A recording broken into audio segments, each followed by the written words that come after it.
बचपन में याद है एक ऐसे लिखवाया जाता था, माय हॉबी। लिखने को तो बहुत कुछ होता था।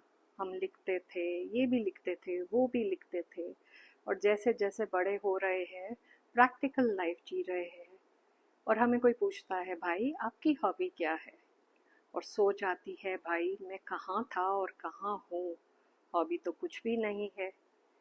ऐसी रफ्तार भरी जिंदगी जी रहा हूँ विदाउट एनी हॉबी। तो आजकल मैंने नए दोस्त बनाए हैं।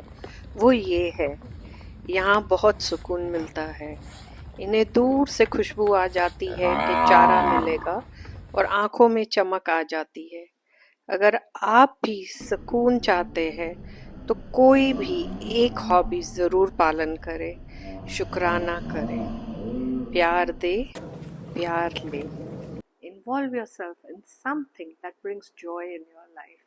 Search your passion, live your passion, live your dreams. That is what life is all about.